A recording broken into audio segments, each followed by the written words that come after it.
2 এর স্মারক স্বাক্ষর। বঙ্গবন্ধু স্যাটেলাইট 2 এর উৎক্ষেপণের জন্য রুশ ফেডারেশনের গ্লাভ কসমসের সঙ্গে স্মারক স্বাক্ষরিত হয়। এরই মধ্য দিয়ে উন্মোচিত হলো স্মার্ট বাংলাদেশ বিনির্মাণের অন্যতম প্রধান সোপান। বিস্তারিত প্রতিবেদন। স্বাক্ষরিত হলো বঙ্গবন্ধু স্যাটেলাইট 2 এর। বঙ্গবন্ধু স্যাটেলাইট 2 উৎক্ষেপণের জন্য রুশ ফেডারেশনের গ্লাভ কসমসের সঙ্গে স্বাক্ষরিত হয়। রাজধানী বাংলাদেশ স্যাটেলাইট কোম্পানি লিমিটেডের প্রধান কার্যালয়ে এই স্বাক্ষরিত হয়। এরই মধ্য দিয়ে উন্মোচিত হল স্মার্ট বাংলাদেশ বিনির্মাণের অন্যতম প্রধান সোপান। মহাকাশ বিষয়ক রাশিয়ার রাষ্ট্রীয় প্রতিষ্ঠান গ্লাভ কসমসের সঙ্গে স্যাটেলাইট তৈরি ও উৎক্ষেপণ বিষয়ে সহযোগিতা স্মারক স্বাক্ষরের মধ্য দিয়ে এই স্যাটেলাইটটি নির্মাণের অভিযাত্রা শুরু হয়। টেলিযোগাযোগ মন্ত্রী বলেন, বঙ্গবন্ধু স্যাটেলাইট 2 রাশিয়া সরকারের সহযোগিতায় নির্মাণের উদ্যোগ নিয়েছে সরকার। বঙ্গবন্ধু স্যাটেলাইট 2 মহাকাশে উৎক্ষেপণের মাধ্যমে বিশ্বের 57তম দেশ হিসেবে স্যাটেলাইটের অভিজাত ক্লাবে প্রবেশ করেছে বাংলাদেশ। এতে বাংলাদেশের খরচ হয়েছিল 2,902 কোটি টাকা।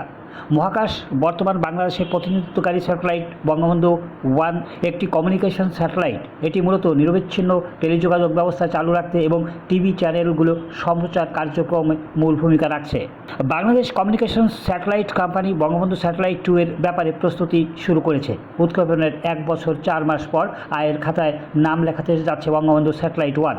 এতে করে দেশি টেলিভিশন চ্যানেলগুলোর খরচ কমে গেছে। সরকারি ও বেসরকারি মিলিয়ে দেশের স্যাটেলাইট টেলিভিশন চ্যানেলের সংখ্যা 34টি। এসব টিভি চ্যানেল বঙ্গবন্ধু স্যাটেলাইট চ্যানেলের সঙ্গে সব এলাকায় ভালোভাবে কভার করবে। বেতবুনিয়া উপগ্রহ কেন্দ্র থেকে বঙ্গবন্ধু 2 স্যাটেলাইট উৎক্ষেপণ কার্যক্রম শুরু হবে।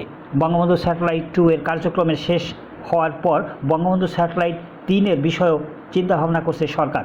1975 সালের 14 জুন বেতবুনিয়ায় উপগ্রহ ভূকেন্দ্র প্রতিষ্ঠা এবং 1973 সালে আন্তর্জাতিক টেলিকমিউনিকেশন ইউনিয়ন বাংলাদেশের সদস্যপদ অর্জন।